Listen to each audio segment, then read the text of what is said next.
Welcome back to the CJ Moneyway Show,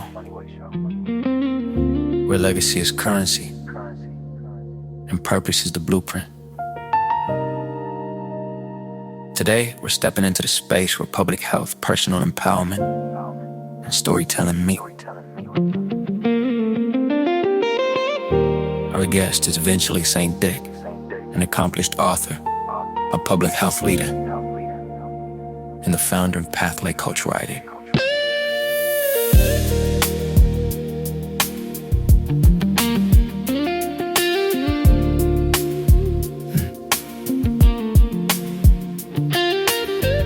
Venchele's work is about more than systems and statistics. It's about people. Helping individuals find their voice, clarify their path, and turn lived experience into impact. This conversation is about healing, growth, and using your story to create change that lasts.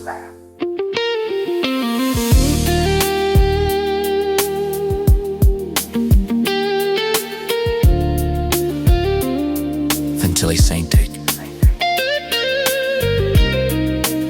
It's a pleasure to have you here.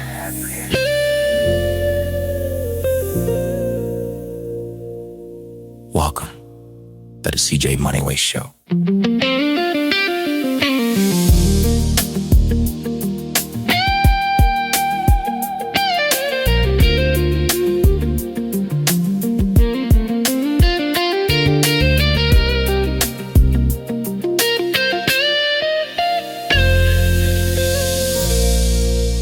What's up, my good people? Welcome to the CJ Moneyway Show. We're diving into the intersection of public health, personal empowerment, and the art of storytelling with my guest, Venchele, an accomplished author, public health leader, and founder of Pathway Coach Writing. Venchele, it's a pleasure to have you on the show today. Thank you so much for having me on the show, CJ. Hey, and if you all didn't know, Venchele is a little, maybe a little bit occupied because she's going to school to get her doctor's degree. And she is not a big Lamar Jackson fan for Baltimore. Although she's staying in the Maryland area. Like she is actually a Boston fan because that's where you're from. So as she told me, I'm not going to hold that against her.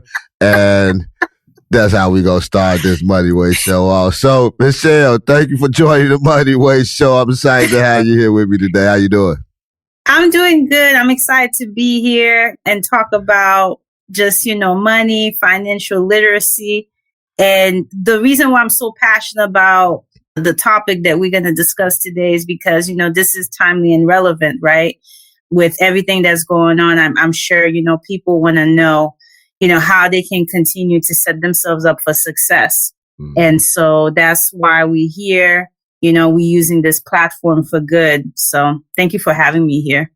Thank you. So tell me, Venchele, you're also a prolific writer with works featured in various publications.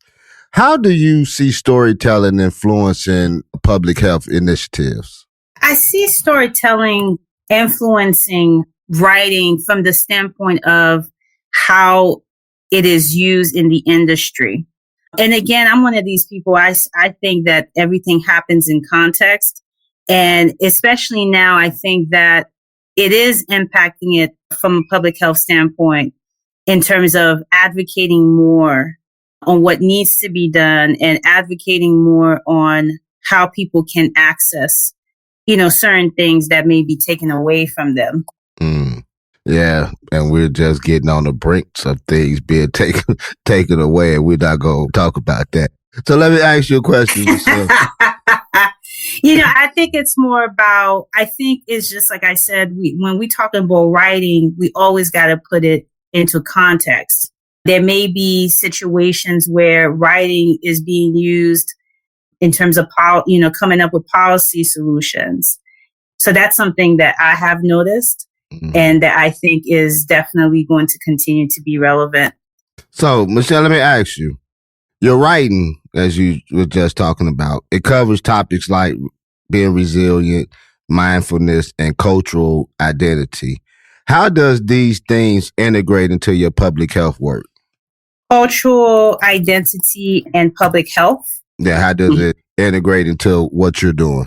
That's a good question. I would say, I think like the example that I can think of is it depends on how you define, cultural identity, because different cultures may have different notions of how to even talk about it, like from a storytelling approach, because public health doesn't just exist in a vacuum. It's deeply intertwined with, cultural identity, beliefs, and lived experiences.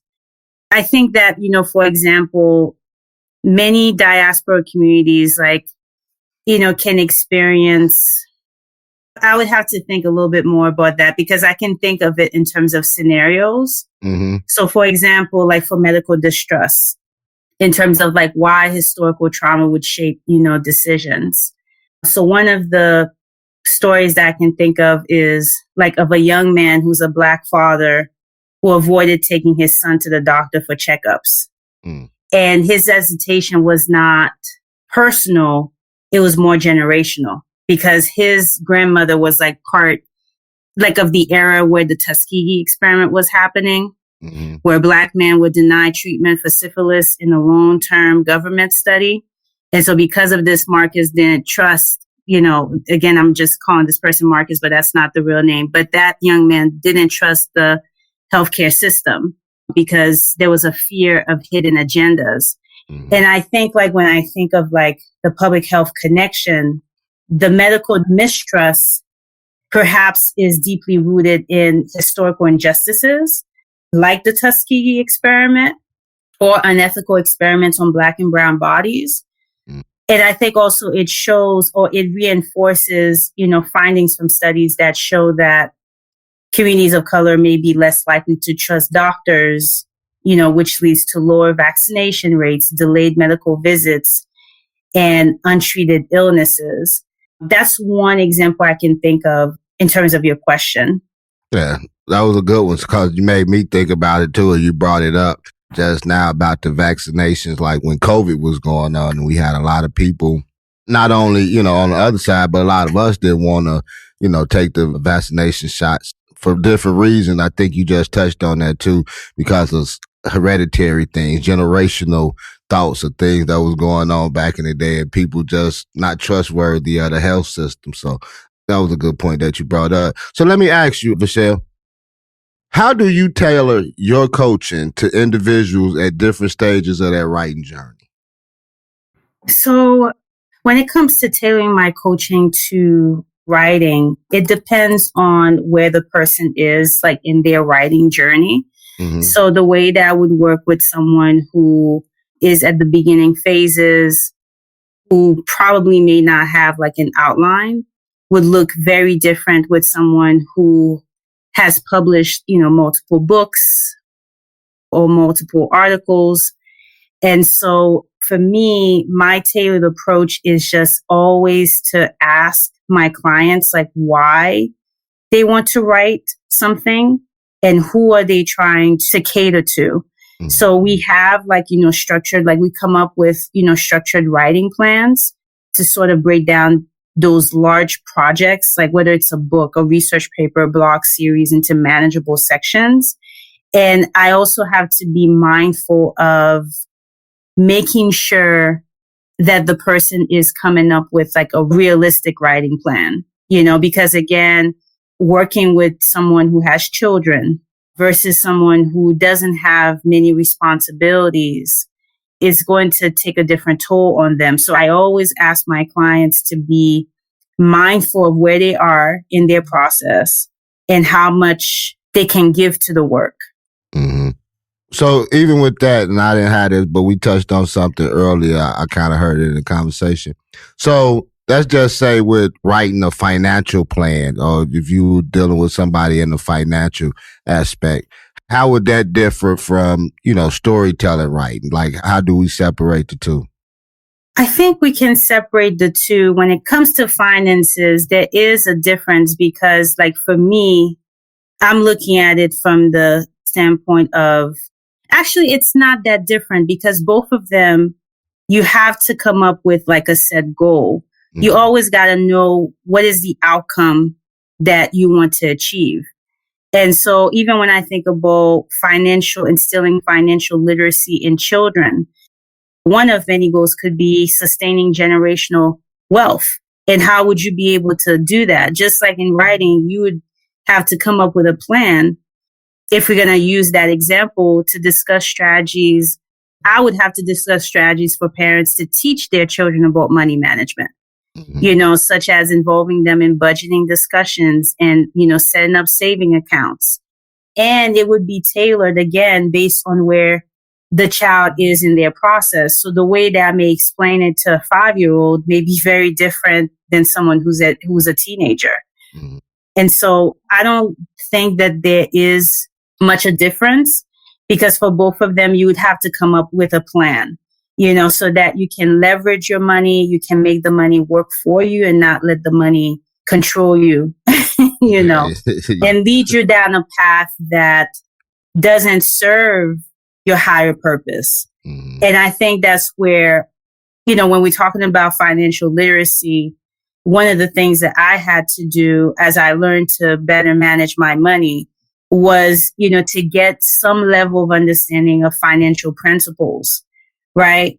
And I feel like the research that I did helped indicate that individuals with higher financial literacy are better equipped to make informed decisions, leading to greater wealth accumulation. And I think that it also helped me engage in continuous financial education, whether it was through workshops, courses, online resources, and even some podcasts. One of the ones that I listen to on a daily is Radical Personal Finance. Don't quote me on it, but because I listen to many podcasts, but that's the one that I typically go to when I need I need a refresher. Mm-hmm. So let me ask you, Venchele, let me put some respect on your name. Dr. Venchele. Not yet, but we're working towards that. Things that you call those things that's not as if they were, as if it was already done. And so especially recently, I've been talking to a lot of financial people that deal with financial literacy, as you're explaining, and things of that nature. So what I want to ask you real quick is, because you said something about, like the 5-year-old, if you're teaching the 5-year-old, then, you have a different approach if you was teaching a teenager. What age would you say to start showing a child about financial literacy? Because coming up in the Black household, I don't know, from Boston, it might have been a little different, but coming from where I come, I'm not going to hold that against you. A little different over there. I'm built to be a little different. But in all honesty, like in a lot of Black households, like I was talking to a guy the other day about this, Herman, and he said, they got 400 years up on us on certain things as far as building and obtaining wealth. And so one of their biggest things is to give back or give knowledge, as you're doing, to the Black community on how to get through some of these loopholes the same way that they do. But these are certain things that wasn't taught in the household coming up. So we didn't have, knowing about good credit and things of that nature. So what age would it be to start teaching a child about financial literacy, about credit, so that they can begin to learn how to build generational wealth? So what comes up for me is, I think kids as young as 3 to 5 years old can understand like basic financial concepts. And I would say by age 7, many money habits are probably already formed, because you're right. This is not something that's talked about in most Black households. And then again, only the parent would have a clear idea. I mean, and I'm not sure if you have children. I don't have children, but I can only imagine, a parent would have to determine when they think it would be the right time for them to teach their children about money.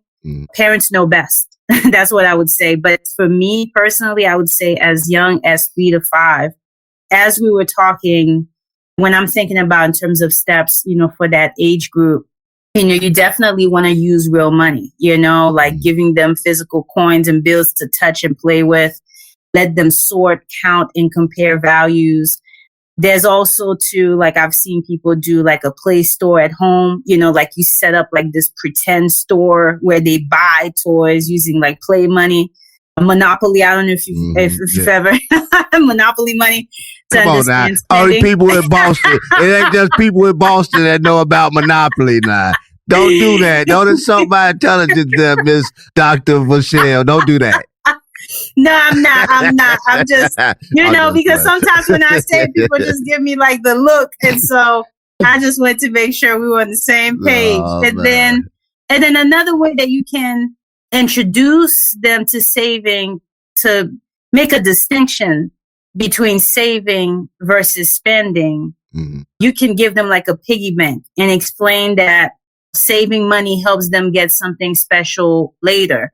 I'm just throwing again, just some ideas that I've seen that has worked for this age group. And then obviously as children get older, you have to, obviously tailor the guidance according to like their knowledge skills and what you would want to teach them. Because I know that when I was age 6 through 9, that's when I learned about working for money and I learned about sweat equity, where I was taught that saving helps you reach certain goals. So one of the ways that I think parents can teach their children about delayed gratification is like give them small jobs to do, like, pay them for simple household tasks, not just for being good, but that I think it teaches them about earning money. At least that's how I learned about the value of money. A work ethic. Learn about work ethic.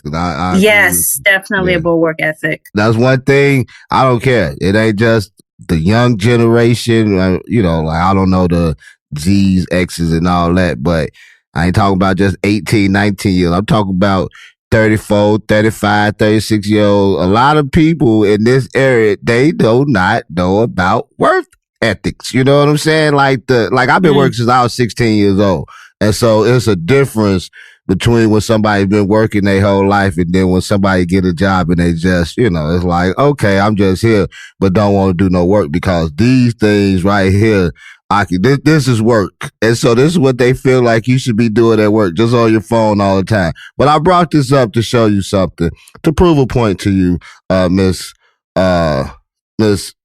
Venchele.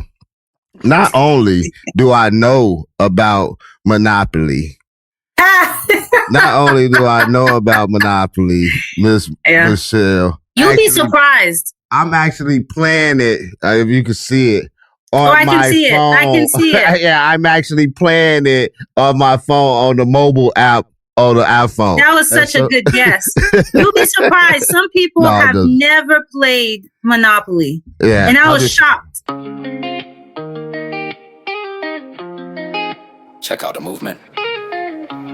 Family, real quick. Lean in. If you're listening to this right now, then you already know the Money Way ain't just a podcast. It's a movement. So make sure you tap into everything we building.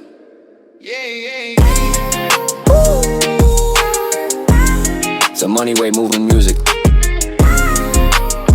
New tracks dropping every week. It's the CJ Moneyway Show. Global ranked, purpose-driven voices. Moneyway mindset. Daily inspiration. Real talk, no fluff.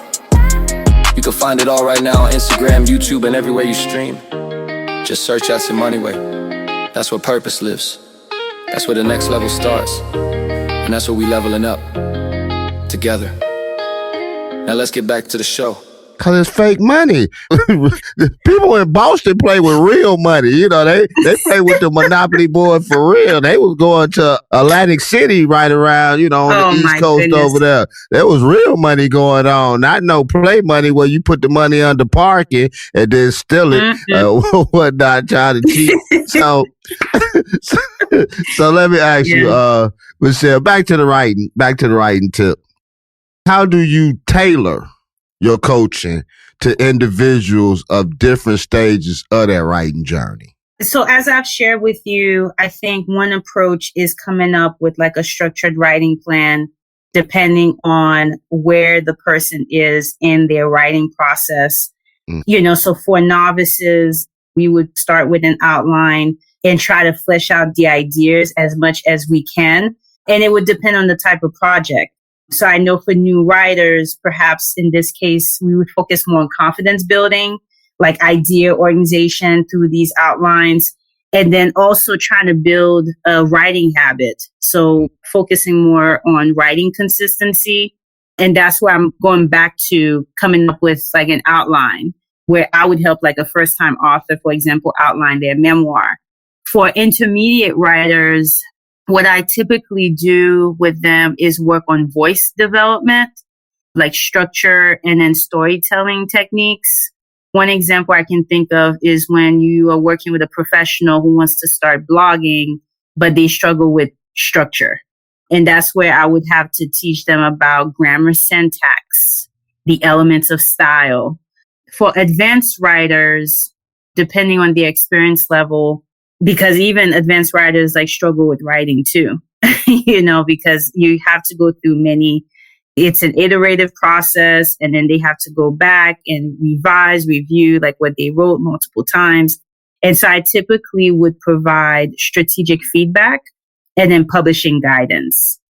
And so I can think of like one example where, I worked someone refine their book for self-publishing or help them pitch to a publisher. So with that group that you named, I would consider myself a newbie. I'm a creator. I just create. I got think of stories, I write. And when I gave my first manuscript to the editor, he told me, you write like you talk. I'm like, yes, because like what you just said about the format, and you had said, so I can't even remember the name how you called it, but it's just so many different styles to writing, you know what I'm saying? So I just write and then I just give it to somebody like you or somebody else that's more proficient in that and let them handle that. Like you say, I was interviewing a young lady, I met her, and she said the same thing. She had to go get writing coaches and things of that nature because there was just so much into just writing. It ain't just putting pen to paper and then coming up with a story, because it's so, the ins and outs, how you cut off this sentence and how you do this down, this and that. True. So I leave that to the professional. See, I know my lane. So you got to know your lane, and then you got to get under people like the good doctor to know and structure things the correct way. So I only have a few more questions for you, Doc. Let me ask you, networking is vital in any field. How do you balance authentic connections with strategic networking? In terms of authentic connection and strategic networking, I'm thinking about what I used to say and where I am right now in my season. I think that when we're talking about strategic networking, you always want to be value added to the person that you're meeting. And I think that it ties very nicely with authentic connection, because you want to make sure that you're always creating a win-win situation wherever you go. Because people may forget what you did or what you said to them, but they'll never forget how you made them feel, like the late Dr. Maya Angelou used to say. And like you said, strategic networking is essential, whether you're an entrepreneur, a writer, a professional in public health leadership and financial literacy. And I think that you want to make sure that it doesn't feel forced or transactional, because people can sense when someone is not being sincere. And the best relationships, in my opinion, are built on mutual interest, shared values and real conversations. Get curious about others, focus on learning about them first, rather than leading them with self-promotion, because there's a lot of that going on when I go to different networking events. And so from personal experience, I think that, you want to find common ground with the person you're talking to. So instead of generic small talk, try to connect with them based on shared interest. Like right now in this podcast, one of our shared interests is the writing piece and the financial literacy piece, right? And then also always try to find out how you can offer value. Like I said, ask yourself that question, like, how can I help them before asking for anything? That's what I would say. So instead of give more than you take. Give more than you take, because when you genuinely support others, they naturally will want to reciprocate. I like that. We're going to use that phrase for today. Give more than you take. But I want the audience to understand this. So you got to listen to the good doctor real good, because y'all saw that she threw out the great Dr. Angela Myers. See, people, when they on the connection like that, that's how they roll. So they get shout outs to where they trying to go. Hey, I feel you. I feel you, B. I feel you. I'm with you. So, Venchele, about to wrap this up. I got a new game that I've been playing on the CJ Moneyway Show for the last month or so. 5 questions. It's called Quick Fire Questions. I'm going to ask you a couple of questions, and you say the first thing that come to mind, okay? You ready? Okay, I'm ready. Nah. What book has had the most significant impact on your life? The Alchemist by Paulo Coelho. Ding, ding, ding. I got that on here. Guess I got that somewhere. One place of advice you would give to aspiring public health leaders. Don't always lead with the mind, lead with the heart. And be intentional when you say that you want to have a social impact on people, because it's real lives that you're impacting. So just be impeccable with your words and actions. That's what I would say. I thought you would say embrace continuous learning and empathy. And a daily habit that keeps you grounded. I'll keep a track. Monopoly, baby. A daily habit that keeps me. I have a gratitude journal. Mm-hmm. I always wake up in the morning and think about at least 3 things that I'm grateful for. Good. Morning meditation. Morning meditation. Got that. Yeah. I told you, I'm on you. What's your favorite travel destination and why?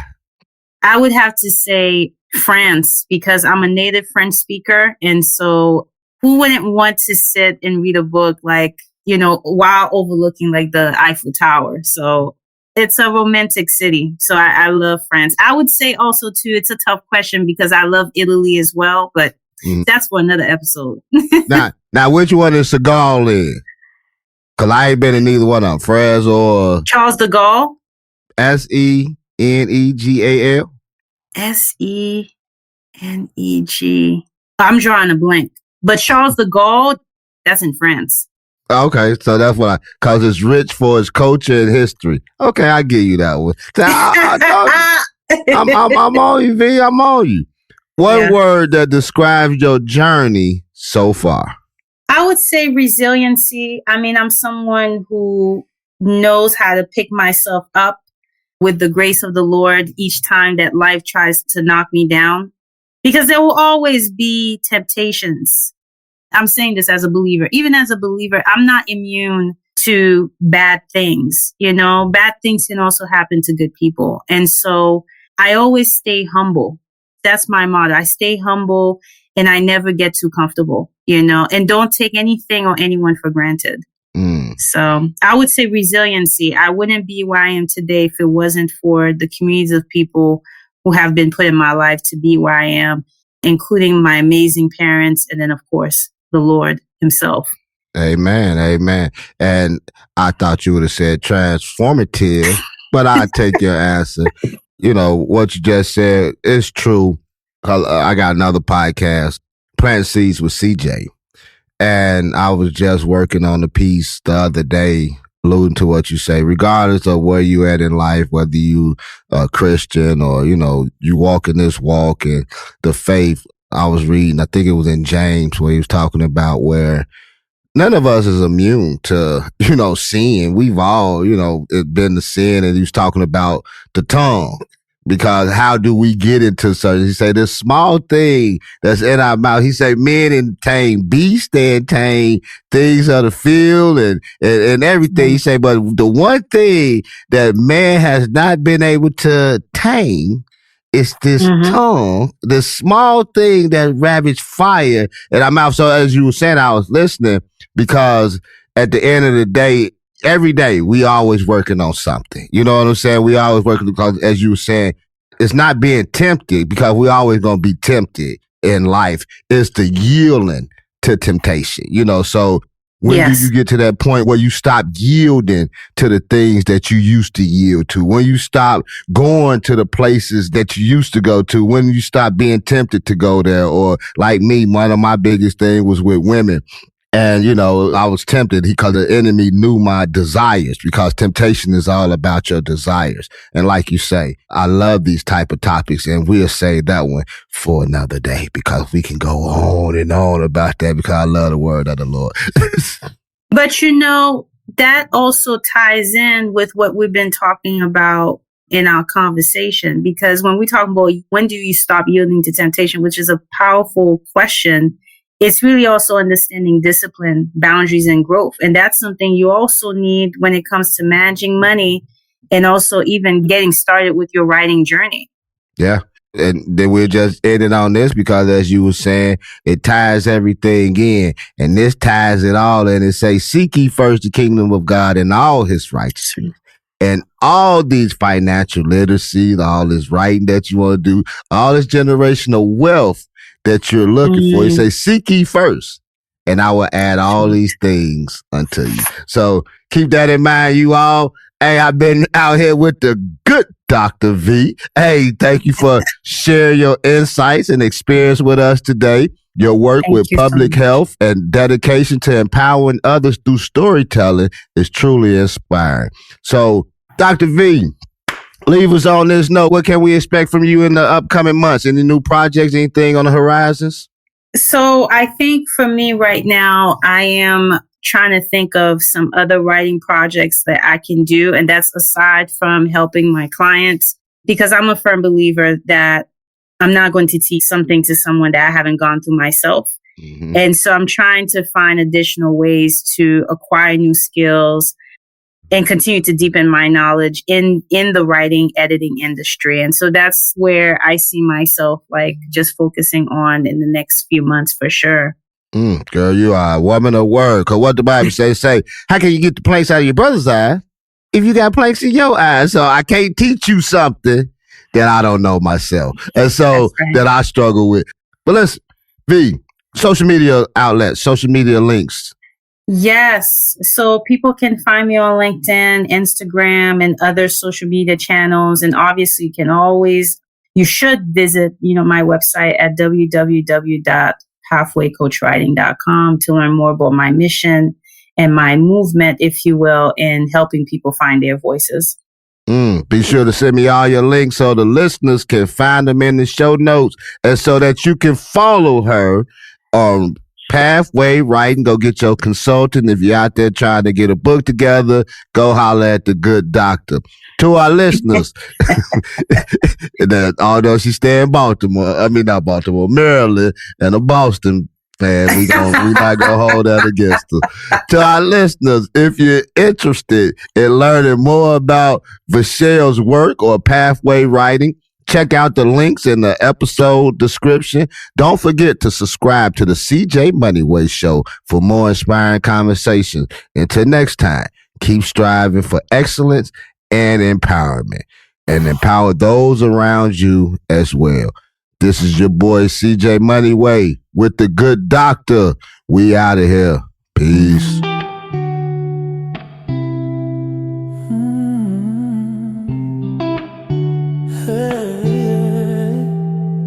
Before you go, let me leave you with this. Every story shared here, it's a reminder that your story matters too. Keep your faith sharp, keep your focus steady, keep your vision clear.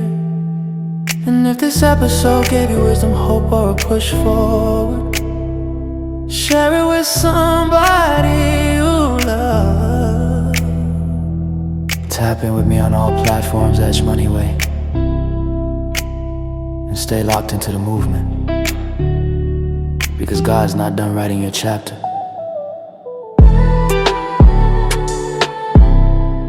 This is the CJ Moneyway Show. Brick by brick, and always Moneyway. If you like the show, please take a moment to rate, review, and subscribe. It really does help the show to grow. Thank you for listening.